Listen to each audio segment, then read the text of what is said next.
আসসালামু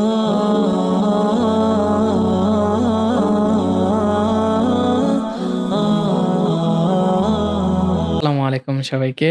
আশা করি সবাই ভালো আছেন। আমি মুশফিকুর রহমান আপনাদের সাথে আছি। আপনারা দেখতেছেন পাইথন প্রজেক্ট সিরিজ যেখানে হচ্ছে আমরা লাস্ট টিউটোরিয়াল পর্যন্ত আমরা হচ্ছে এক্সপেন্স যে সিএসভিটা নিয়ে আমরা কাজ করতেছিলাম যেখানে এক্সপেন্সের ডাটাগুলো এনালাইসিস করতেছিলাম। ঠিক আছে? তো আমরা সিম্পল জাস্ট পাইথনের কিছু লুপ, ডিকশনারি, লিস্ট এগুলো ইউজ করে হচ্ছে আমাদের মূলত এনালাইসিসটা হয়েছে। এবং আমরা লাস্ট টিউটোরিয়ালের আগ পর্যন্ত পাইথনের বেসিক জিনিসগুলো আমরা দেখেছি এবং সিম্পল কয়েকটা প্রজেক্ট দেখেছি। বাট আমরা অ্যাকচুয়াল ডাটা এনালাইসিস এ এখনো এন্ট্রি করি নাই। যেটা আজকে আমরা করব। আমরা হচ্ছে আজকে পান্ডাস দিয়ে আমাদের ডাটা এনালাইসিস এর শুরুটা করব। আ কেন পান্ডাস দরকার? পান্ডাসটা হচ্ছে মূলত ডাটা এনালাইসিস এর জন্য অনেক আম আম পাওয়ারফুল একটা লাইব্রেরি পাইথনের। যেটার মাধ্যমে আমরা ডাটাকে টেবুলার আকারে রাখতে পারি। অ্যা যেটাকে আমরা ডাটা ফ্রেম বলে চিনি আরকি। আমরা মূলত যখন ডিকশনারি বা লিস্ট ডাটাগুলো রাখতেছিলাম, তো ওটাকে আসলে টেবুলার ফরম্যাটে আমরা দেখতে পারি নাই। ঠিক আছে? এই জিনিসটাই আমরা দেখব হচ্ছে আমাদের এই পান্ডাস দিয়ে শেখার সময়। অ্যা পান্ডাজে এরকম কিছু আ ফর্মুলা বা ফাংশনস আছে যেগুলার কারণে আপনি ইজিলি অনেক ক্যালকুলেশনস ইজিলি বের করে ফেলতে পারেন। আপনার আ 1000 টাইমস কোড করা লাগতেছে না, 1000 লাইনস কোড করা লাগতেছে না। আপনার ব্যাপারটা একদম ইজি করে দেয়। তো আমরা আজকে আমাদের ডাটা এনালাইসিস এর ১ম ধাপটাই কমপ্লিট করব ইনশাআল্লাহ আজকে। তো কথা না বাড়িয়ে আমরা আমাদের VS কোডটা ওপেন করে আমরা আমাদের VS কোডটা ওপেন করেছি। এখন আমরা দেখতে পাচ্ছি যে আমাদের লাস্ট যে টিউটোরিয়ালের আগের কোডগুলো ছিল ওগুলা এখানে আছে। তো আমরা এখানে এই ফোল্ডারেই ক্রিয়েট করব। ঠিক আছে? আমরা হচ্ছে একটা কাজ করব। আজকে আমরা নতুন একটা জিনিস দেখব। এটা হচ্ছে আমরা হচ্ছে সেল ওয়াইজ রান করার জন্য জুপিটার নোটবুক অথবা কোল্যাবে আমরা যেভাবে কাজ করি, আপনারা যদি জেনে থাকেন তো ভালো, না জানলে ক্লাসেদের আমরা জানবো। তো আমি এখানে ওই ফরম্যাট অনুযায়ী কাজ করব। এর জন্য আমি কয়েকটা এক্সটেনশন আগেই ডাউনলোড করে রেখেছি। সেটা হচ্ছে আপনারা জুপিটার লিখে সার্চ করলেই জুপিটার। ওয়েট করি।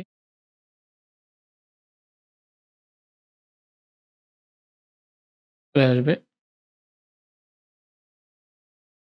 জুপিটার। তো আমরা হচ্ছে এখান থেকে একটা ডাউনলোড এটা ডাউনলোড করলেই আমরা এখান থেকে ইনস্টল করে নিলে তাইলেই হবে বা জুপিটার নোটবুক। ওকে? তো এটা ইনস্টল করে নিলে আমরা হচ্ছে সেলওয়াইজ যে সিস্টেমটা ওটা আমরা করতে পারবো। তো আমরা এখন কি করব? ফাইল নেম আমরা ডাস নাম দেব হচ্ছে IPYNB। ঠিক আছে? এই সিস্টেমে আমরা ফাইলটা তৈরি করব। ঠিক আছে? এই দেখেন, এখানে দেখেন যে আমাদের এরকম কোড, মার্কডাউন এরকম চলে আসছে অপশন। ঠিক আছে? তো আমরা কোড সেলের জন্য কোডে ক্লিক করে আমরা সেল নিয়ে নিতে পারি। তো আমরা যদি অ অল্টারনেটর দিয়ে দেখেন নতুন সেল গঠন হচ্ছে। ঠিক আছে? এখানে ডিলিট অপশন করা যাচ্ছে। মানে আপনি একটা সেলে একটা কোড ব্লক রান করাইতে পারেন। মাঝে, মাঝে ১ লাইন কোডও রান করাইতে পারবেন। কোন সমস্যা নাই। ঠিক আছে? শুধু যদি কন্ট্রোল শুধু এন্টার দিলে শুধু সরি কন্ট্রোল এন্টার দিলে আমরা হচ্ছে কন্ট্রোল এন্টার দিলে শুধু রান হচ্ছে। হ্যাঁ? শুধু এটা রান হবে। হ্যাঁ? আর যদি অল্টার এন্টার দেই আমাদের নতুন লাইন একটা ক্রিয়েট হবে। ঠিক আছে? তো এখন আমরা ফার্স্ট অফ অল পান্ডাস নিয়ে কাজ করার ক্ষেত্রে আমাকে অবশ্যই এনশিওর করে নিতে হবে আমাদের যে এনভায়রনমেন্ট টা আছে পিসিতে, এই এনভায়রনমেন্ট এ পান্ডাস ইনস্টল আছে কিনা। তো আমরা ইনস্টল করার জন্য লিখব হচ্ছে নরমাল যদি না থাকে আমরা লিখব হচ্ছে পিপ ইনস্টল পান্ডাস। হ্যাঁ? পান্ডাস। হ্যাঁ? দেখেন পিপ ইনস্টল পান্ডাস আমরা চাইলেই এই এক লাইনকেও রান করাইতে পারবো। কিভাবে? অল্টার এন্টারও দিতে পারি অথবা এটাতে দিয়ে রান করাইতে পারি। শুধু কন্ট্রোল এন্টার দিলে শুধু এই সেলটা রান হবে। নতুন কোনো সেল ক্রিয়েট হবে না। সো আমরা একটা নতুন সেলও ক্রিয়েট করি, এটাকেও রান করে অল্টার এন্টার দেব। দিলাম। ও এটা রান হচ্ছে এখনো। ঠিক আছে? আমরা এটা দিয়ে বুঝতেছি। এখন এনভায়রনমেন্ট টা সিলেক্ট করতে হবে। এনভায়রনমেন্ট টা সিলেক্ট করে দেই। হচ্ছে আমাদের বেজ আছে। আমাদের এই যে এটা লোকাল যে পাইথন, এই পাইথন এইটাকে আমরা সিলেক্ট করে দিলাম। ঠিক আছে? তো এটা রান হয় নাই, রানটা করে ফেলি। এই যে আ ইনস্টল চাচ্ছে এই যে এই যে এই কার্নেলটা সে ইনস্টল করতে যাচ্ছে। ঠিক আছে? তো এটা মাথায় রাখবেন। সো আমি এখানে ইনস্টল দিয়ে দিব। আপাতত কার্নেলটা ইনস্টল হলে দেন হচ্ছে এটা রান হবে আরকি। এর আগে হবে না। আর যেহেতু আমরা Jupyter এর কার্নেল ইউজ করতেছি। তো একটু ওয়েট করি আমরা। ওকে, আমাদের ইনস্টল হয়ে গেছে। এখন দেখেন যে আমাদের এখানে পাইথনটা ইনস্টল হচ্ছে pandas টা ইনস্টল হচ্ছে। এই যে ইনস্টলেশন প্রসেস এ যতক্ষণ শেষ না হবে যেখানে দেখাচ্ছে যে pip install pandas এটা রান হচ্ছে, হ্যাঁ? তো হিস্টরি এখন পেন্ডিং আসুক। সমস্যা নেই, ইনস্টল হোক। একটু টাইম নিবে। ইন্টারনেট স্পিডের উপর ডিপেন্ড করবে যে আপনার কত দ্রুত এটা কাজ করতেছে। ঠিক আছে? এখনো ইনস্টলিং। আমরা দেখতে পাচ্ছি যে আমাদের হচ্ছে pandas টা ডাউনলোড হইছে। একটু টাইম লাগতে পারে। ঠিক আছে? তো আমি এখানে কিছুটা যে টাইম স্কিপ করছি।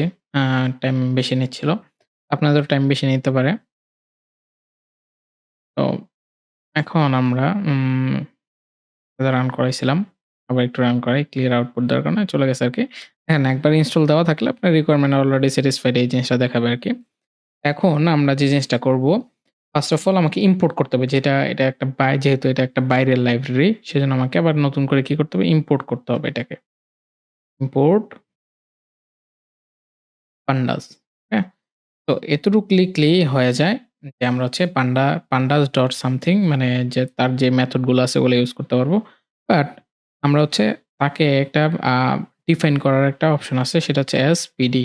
হুম? ইন্ডাস্ট্রি স্ট্যান্ডার্ড হিসেবে পিডি ইউজ করে এখানে আপনার নাম ইউজ করলেও কোনো সমস্যা নাই।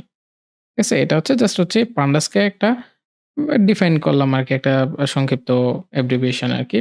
যেটা ইউজ করে পরবর্তীতে আমরা কাজ করব। বারবার pandas লেখা লাগলো না। সংক্ষিপ্ত রূপটা আমরা লিখলাম। এই লাইনটাকে আমরা রান করাই ফেলতে পারি চাইলে, হ্যাঁ? অল্টারনেটর দিয়ে নিচে ক্যাসেল ক্রিয়েট করে এটাকে আমরা ইম্পোর্ট করে ফেলতে পারি। কয়েক সেকেন্ড সময় লাগবে। এখানে দেখাচ্ছে যে আপনার আসলে কতক্ষণে এটা এক্সিকিউট হয়। হয়ে গেছে চেক মার্ক আসবে যখন এক্সিকিউট হয়ে যাবে। এখন আমরা কি করব? আমরা লিখতে পারি।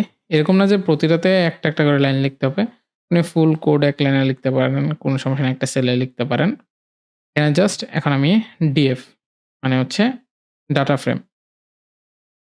একটা জিনিস মনে রাখবেন আমি এত বিস্তারিত ভেঙে যাচ্ছি না। আপনার হচ্ছে অনেকগুলা হচ্ছে আ ডাটা ফ্রেম কিন্তু শুধু একটা ইয়ে না, অনেকগুলা মানে ডাটার মাধ্যমে হচ্ছে একটা আ ডাটা ফ্রেম ক্রিয়েট হয় আরকি। ঠিক আছে? তো আ আমি জাস্ট আপাতত ডাটা ফ্রেমের দিকে আগাই।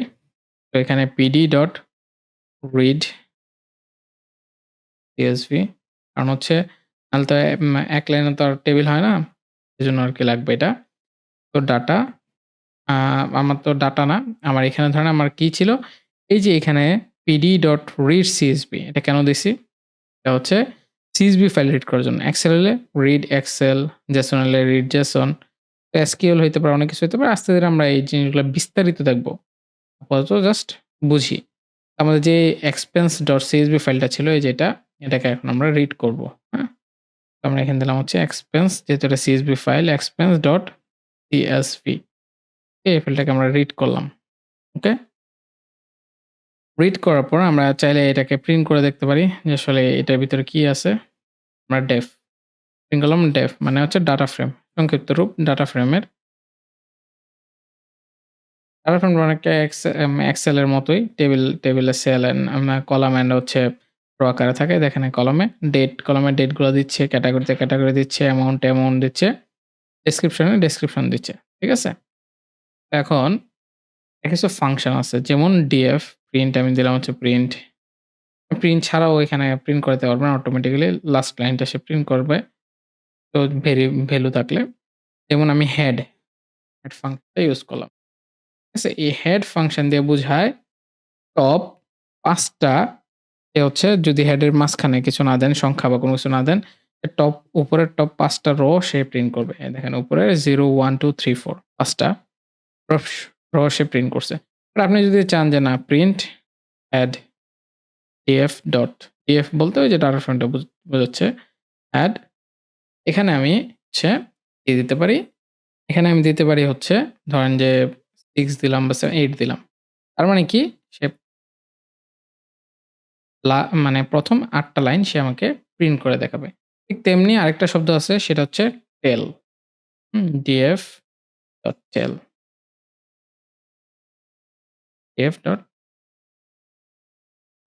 ওকে?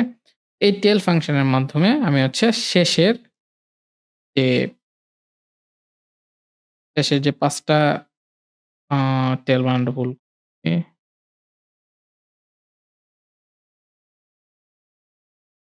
ডট টেল,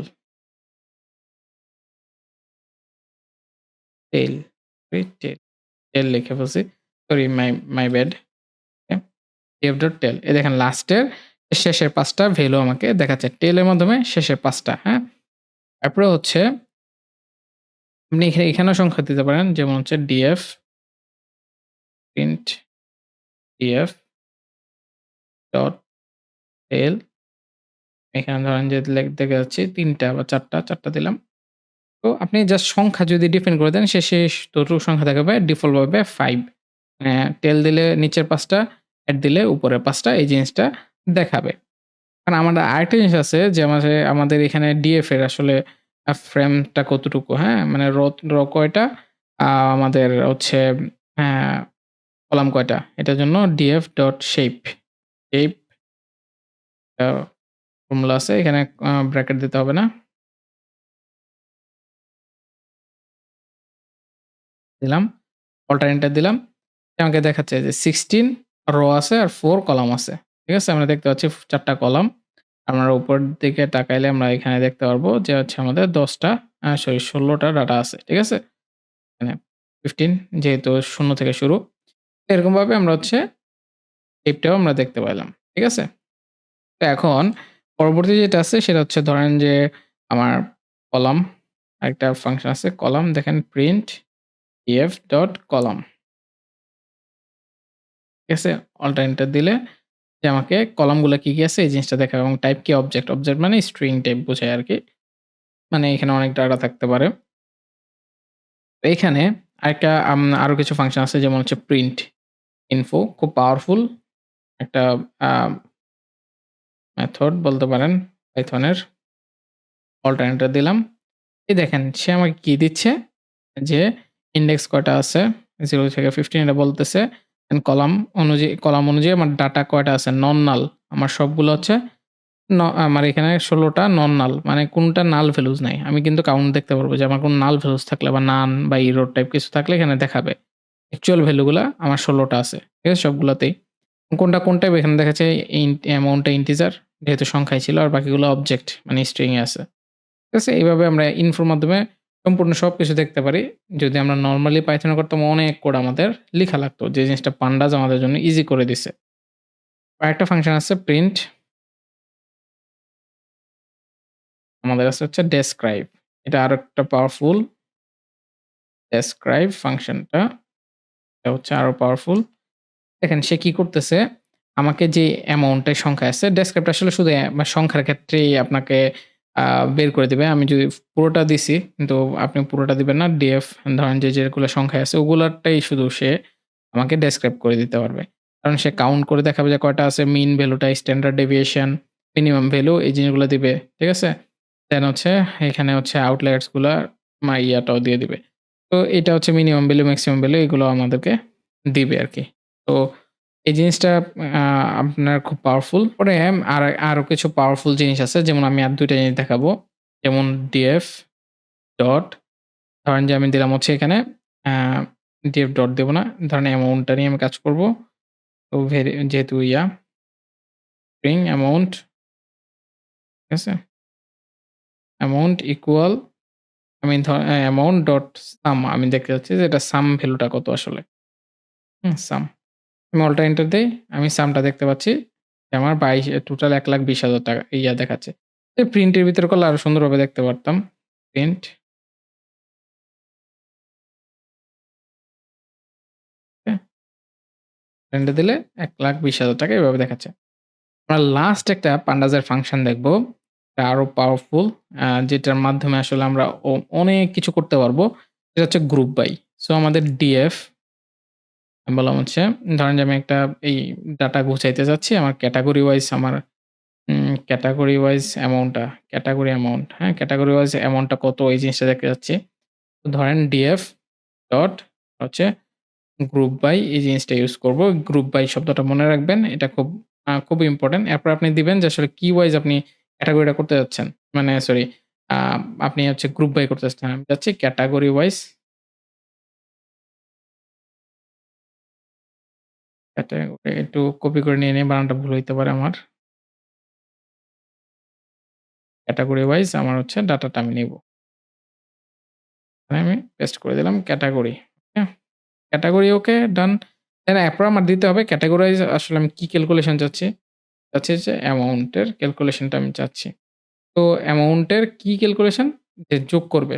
টোটাল যে অ্যামাউন্ট ক্যাটেগরি ওয়াইজ যে অ্যামাউন্টটা পাচ্ছি, ধরেন যে ফুডের যে যতবার ফুড পাবো অতবার ফুডের অ্যামাউন্টটা যোগ করে আমি রাখবো। তো লাস্টে আমি হচ্ছে প্রিন্টটা এখানে দেখাই দিতে পারি। প্রিন্ট করে যে অ্যামাউন্ট মানে ক্যাটেগরি ওয়াইজ অ্যামাউন্ট অল্টা এন্টার দেই।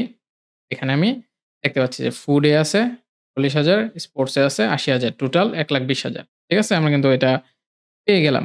এই যে আমরা হচ্ছে এখানে হচ্ছে পাইথনের পুরো আমরা পান্ডাস দিয়ে পুরো এনালাইসিসটা আমরা দেখলাম। তো আশা করি যে বুঝতে পারছেন আসলে পান্ডাসটা কিভাবে কাজ করে। আমরা পান্ডাসের বিভিন্ন মেথড এবং ফাংশনালিটিস নিয়ে কাজ করেছি। দেখতে পেয়েছেন।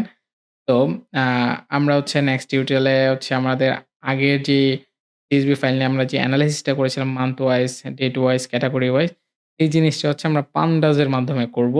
এবং খুব সিম্পল ভাবে কত ইজি হয় আপনারা দেখতে পাবেন ইনশাআল্লাহ। এর পরবর্তী টিউটোরিয়ালে আমরা হচ্ছে কিভাবে ভিজুয়ালাইজ করতে হয় মানুষের সামনে তো মানুষ তো আমাদের ডাটাগুলা দেখবে না। দেখবে হচ্ছে ডাটার ভিজুয়ালাইজেশন। ঠিক আছে? যেটার মাধ্যমে মানুষকে অ্যাট্রাক্ট করতে পারবো আমাদের ডাটার দিকে এবং ডাটা দেখে সে বুঝতে পারবে যে আসলে আমার কোন জায়গায় কি করা উচিত। ঠিক আছে? তো আমরা আস্তে ধীরে কিন্তু আমাদের ডাটা এনালাইসিসটা আমাদের আয়ত্তে নিয়ে আসতেছি। ইনশাআল্লাহ আশা করি আমি কয়েকটা টিউটোরিয়ালে আমরা আমাদের নিজের ডাটা এনালাইসিস এর যে দক্ষতাটা আছে, তা অনেক বেশি ইনক্রিজ করব। তো ততদিন আমাদের সাথেই থাকবেন এবং আমার চ্যানেলটাকে অবশ্যই সাবস্ক্রাইব করবেন। সাবস্ক্রাইব করে না থাকলে আপনাদের বন্ধু-বান্ধবদেরকেও যারা ডাটা এনালাইসিস, পাইথন দিয়ে বিভিন্ন কাজ শিখতে যাচ্ছে, তাদেরকে অবশ্যই সাজেস্ট করবেন। তো এ পর্যন্তই। সবাইকে আসসালামু আলাইকুম।